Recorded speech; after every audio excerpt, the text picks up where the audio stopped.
Okay. We just had a blockbuster trade last week with Julio Jones. We're still waiting to see what happens with Aaron Rodgers. He doesn't show up to mandatory OTAs.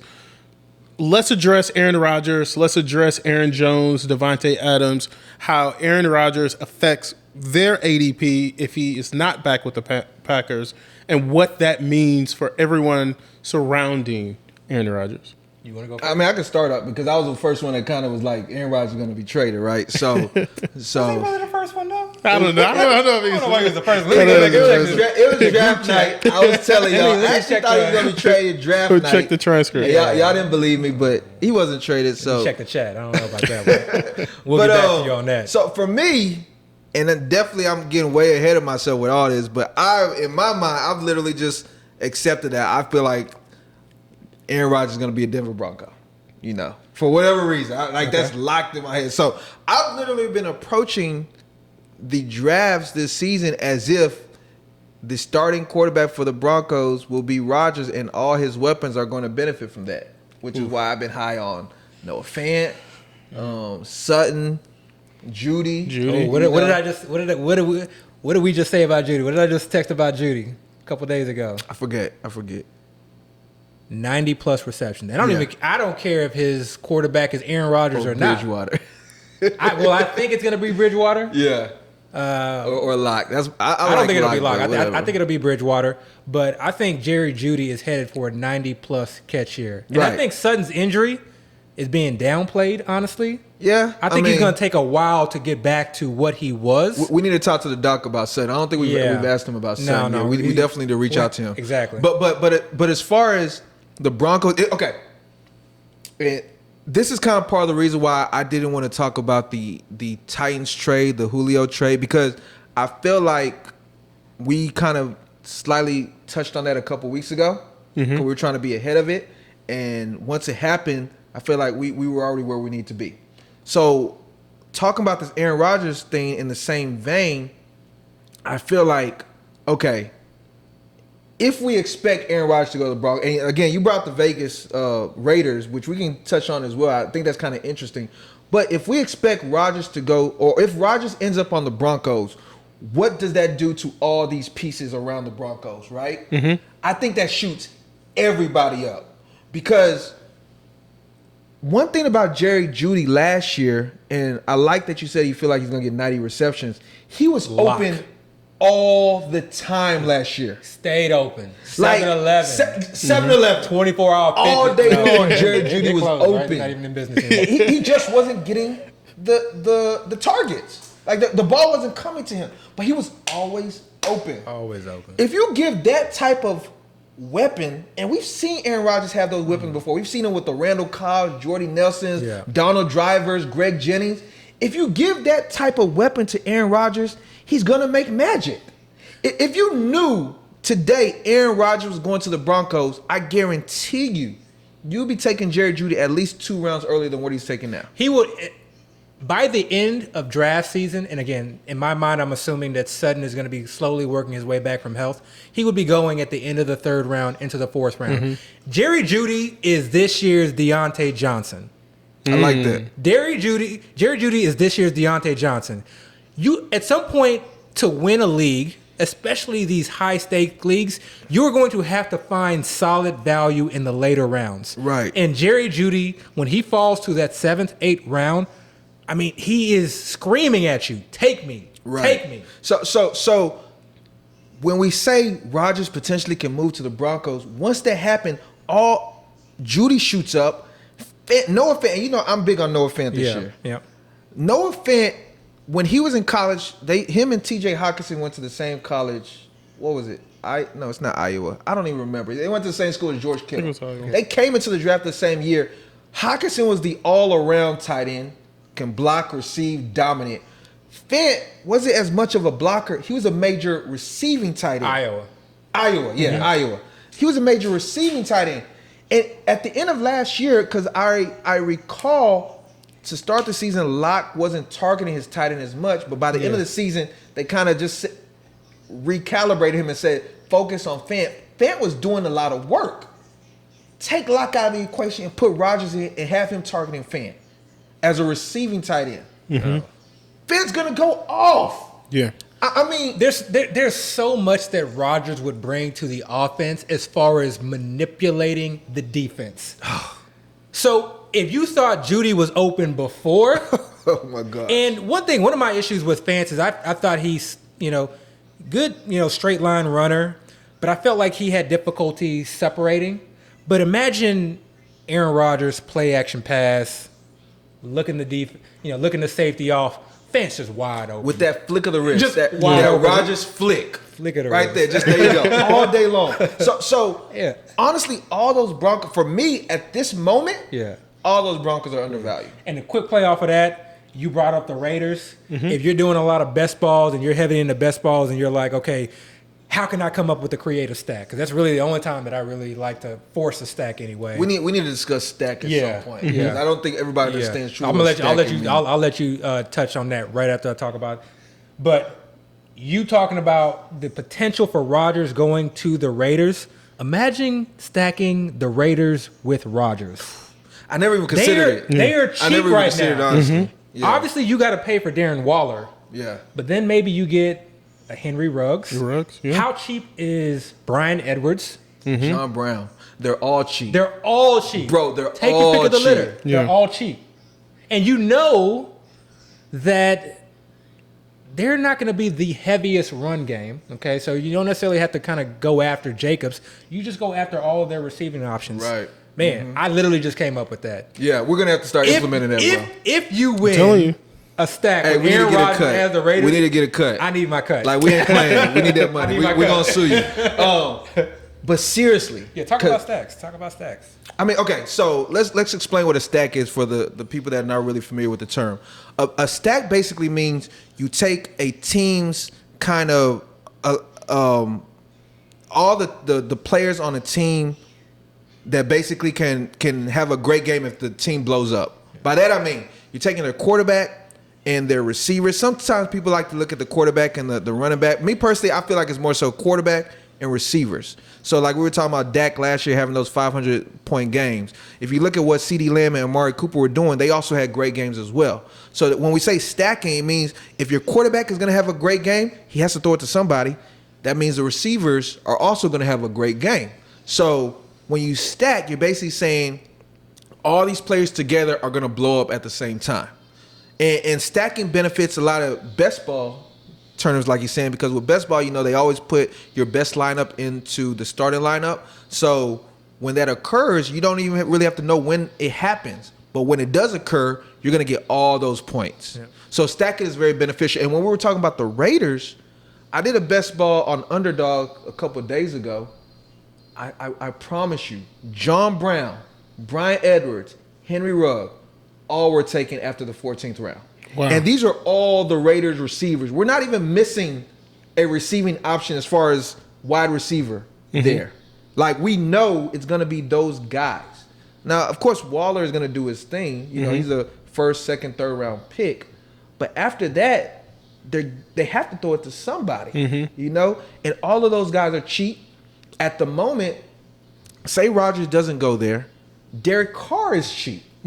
That's probably one of the cheapest stacks you can have at this moment that has a high upside. And remember, these receivers I'm talking about, they're all to some extent deep threats. Yeah. Ruggs is one of the fastest receivers in the draft, the 2020 draft. He can go deep.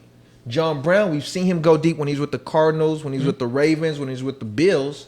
And Brian Edwards, a lot of people don't know Brian Edwards, but Brian Edwards is probably one of the more talented receivers in last year's drafts. Injuries kind of sapped a lot of his kind of, the way people looked at him.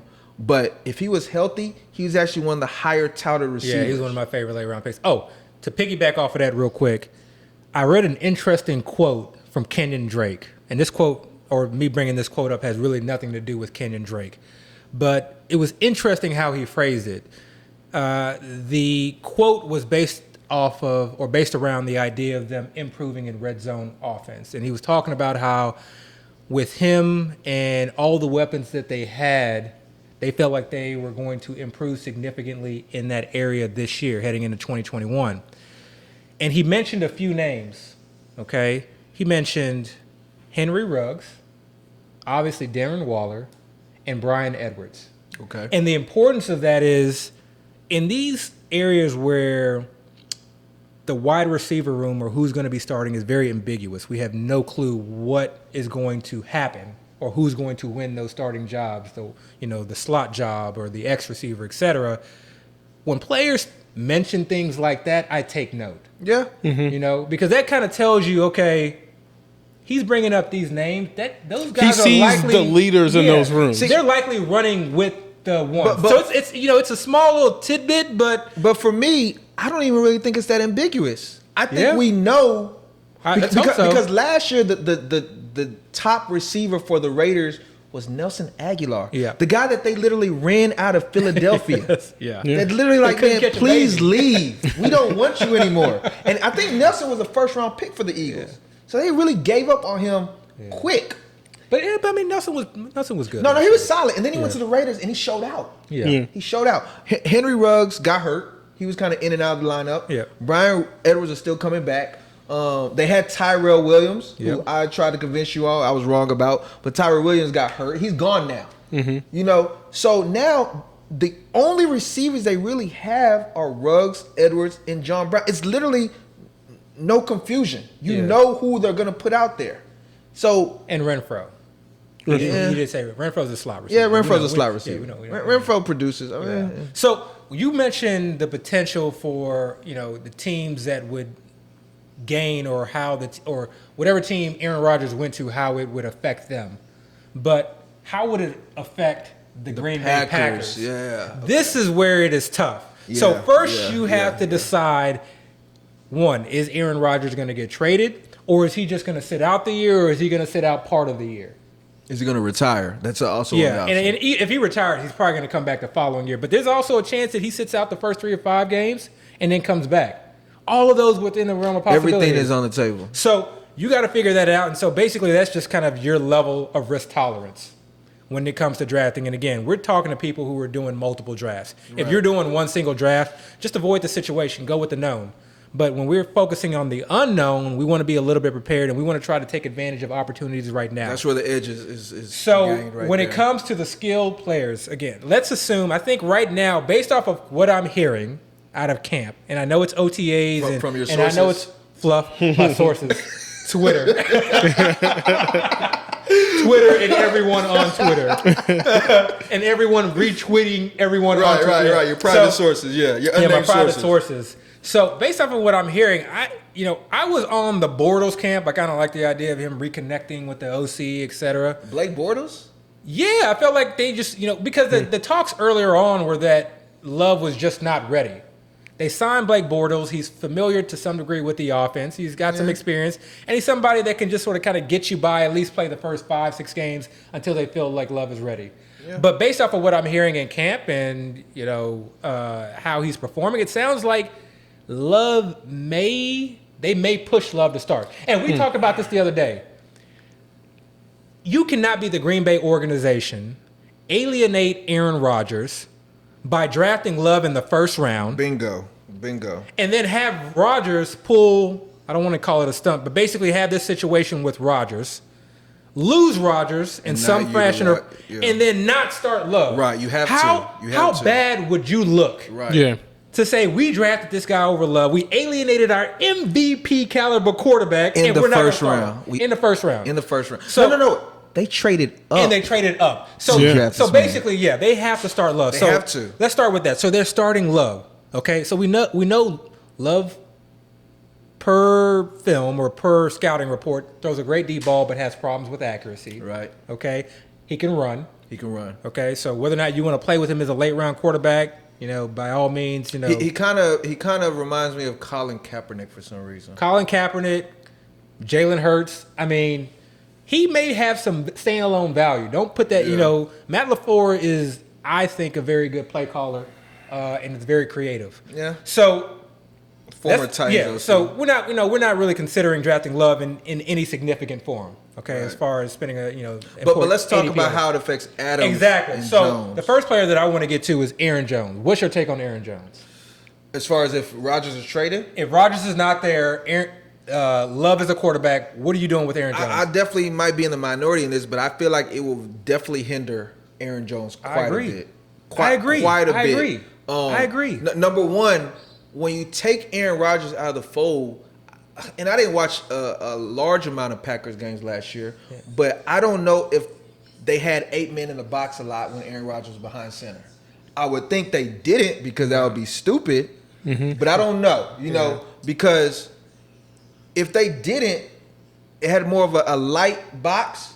Aaron Rodgers probably had lanes all over the place. Yeah. Now, Aaron Jones. Yeah. Aaron Jones probably got passing work as well, Yeah. but Aaron Jones was dominating on the ground. Yeah. Like he Yeah. actually, beginning of the season, he was probably one of the top running backs Explosive.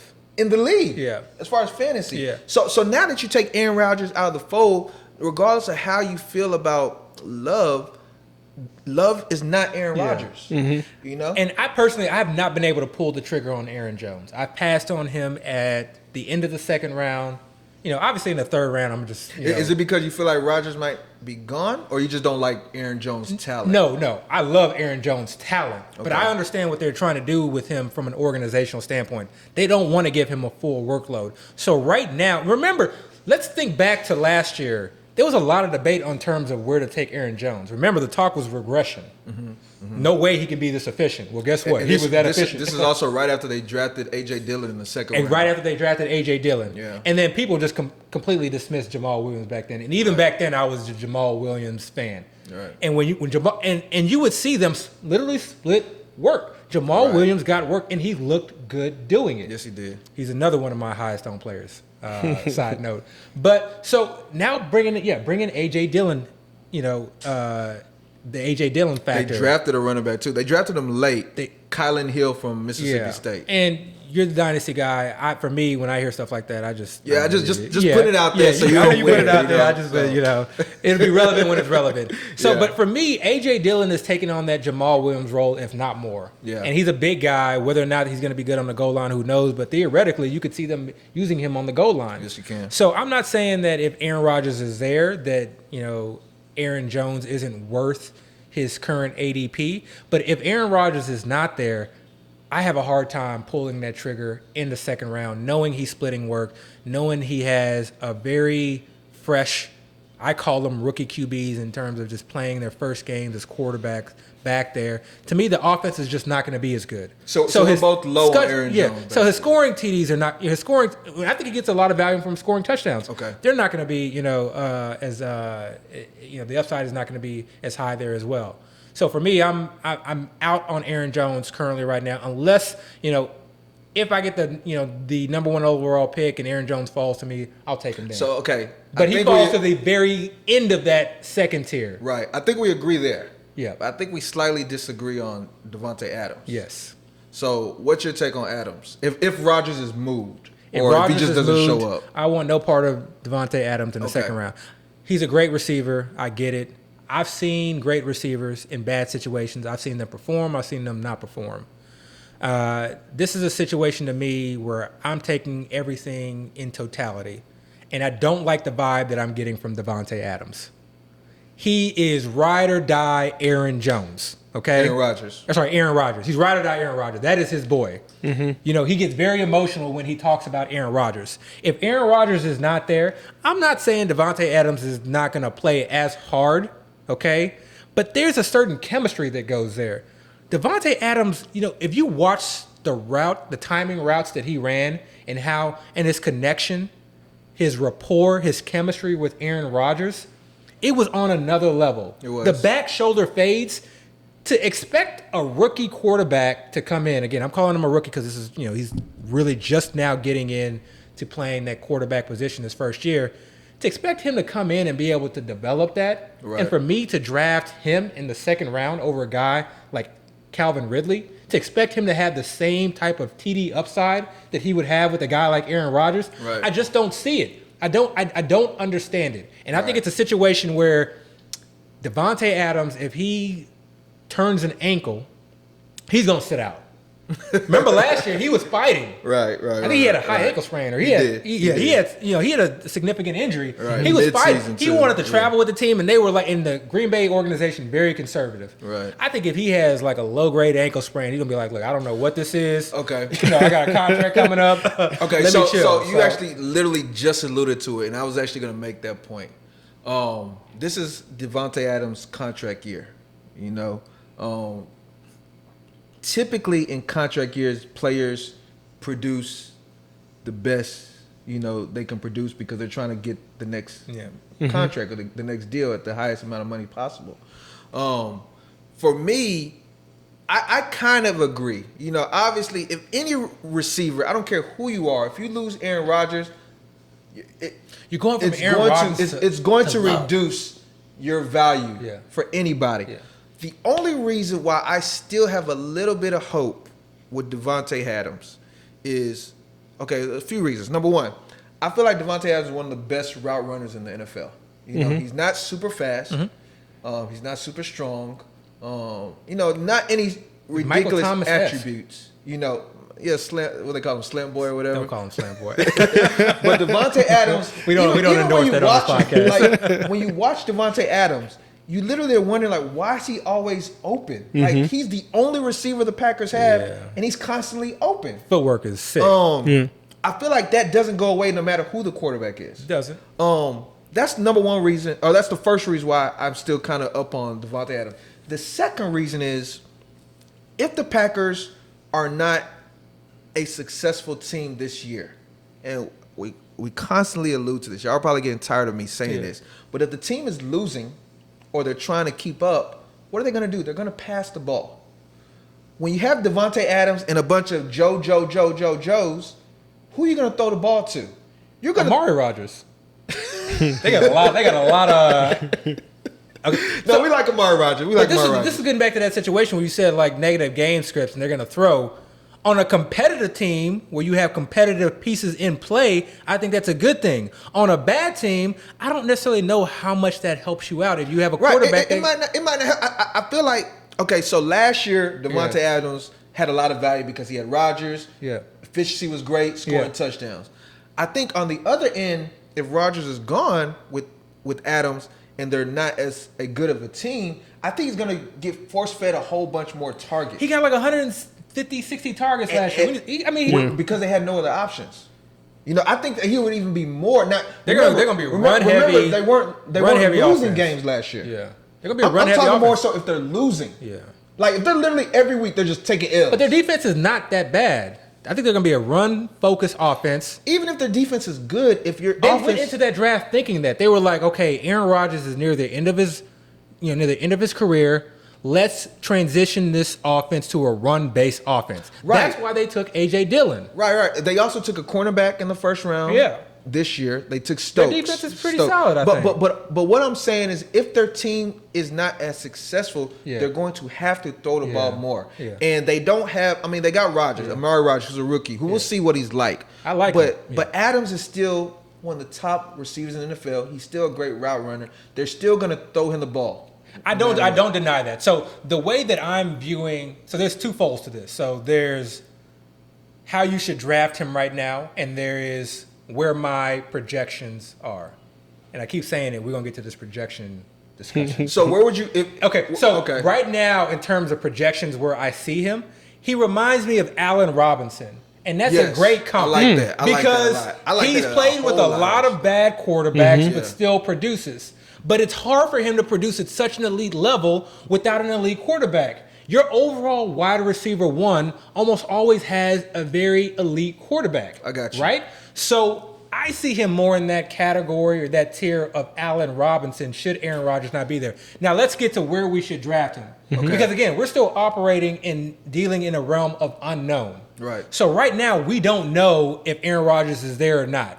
We're leaning that he's not there, but we don't know. So in the event that he actually returns, getting Devontae Adams where we were just like lock button in the first round. Last year we're lock button. Yeah. Getting him in the second round, especially late second round, is a steal. So I can't knock anybody who's, who thinks that Aaron Rodgers is going to return or wants to play against. You're actually getting a value at this point. Yeah, you're getting a value. You're getting a value at the point. So that's what my approach or my recommendations to drafting the Green Bay Packers skill players. One, get A.J. Dillon when you can. Okay, just get him. Get him on your roster. I totally agree with that. Like, get him. He is, as far as like running backs that I love to draft from like rounds 9 through 11, A.J. Dillon, Jamal Williams. Don't give him everything though, man. Come on, champ. Okay, I'll stop there. Now, also with that, and just to add to that, Aaron Jones hasn't been the perfect bill of health. His career. Yeah, he's not been. He's actually been injured quite. I think he was even injured last year. And we got glimpse of A.J. Dillon last year. Oh yeah. Sunday Night Football, I believe it was. When he gets to work, he did his thing. So he's a volume back. You got to give him volume and he'll like to do just well. Don't forget about A.J. So Dillon. so take A.J. Dillon wherever you can, irrespective of Aaron Rodgers' situation. Then take the value on Aaron Jones and Devontae Adams if you're doing a lot of drafts, because we don't know what's going to happen. For me personally, I'm okay if I don't have Aaron Jones on my team because of how I view his situation just overall. It's going to hurt if Aaron Rodgers plays and I have 0 Devontae Adams, especially when he's going in the second round. And I'm aware of that, and I liken it to me not drafting Kyler Murray last year. But sometimes you got to understand that you're not going to hit on every player, but you don't have to. I didn't hit on Kyler last year. So champ, I got a question for you. Man, don't call me. So, okay, my bad. 2-time champ. We're in 2021. Okay, that's the past. All right. 2-time champ. So where Adams and Aaron Jones are going right now? You just said if you knew Rodgers was there, you'd probably draft him higher, right? Correct. If you knew Rodgers was not there, would you draft them lower, or where they are now is where you would be drafting them? I wouldn't draft Devontae Adams until the 3rd round. Okay. So and I wouldn't draft Aaron Jones until I could still probably draft him towards the back end of round 2. Back in a second. Okay, where he's going right now. Yeah. So the reason I asked that question is because would you then say that where they're being drafted right now is a ADP of kind of limbo? Oh, absolutely. It's almost like people don't really know the situation. They're kind of hedging a little bit. Oh, absolutely. I think in terms of, certain players, as far as, how high or how low their ADP is, maybe a very narrow window. But I think for, and you'll have to check, various websites, Fantasy Mojo, et cetera, to really get the lowdown on this. But I would assume players like Devontae Adams and Aaron Jones have a significant wide range as far as how high they're being drafted and versus how low I they're got being you. drafted. I got you. Yeah. That delta is probably pretty significant. Okay. So let's get to our last segment of the night. Man, we've been talking a long It's been a long time. Let's go. It's been a long pod. But I want to get to the last segment. I coined it the buy the dip segment. It is Mr. those Warren players. Buffett, Chris Warren Buffett. Oh, no. Trust me, this is a crypto thing, and I'm not a crypto guy. I just thought that it would be a cool segment to do. But we on the way up. Sure. Buy Bitcoin. Sure.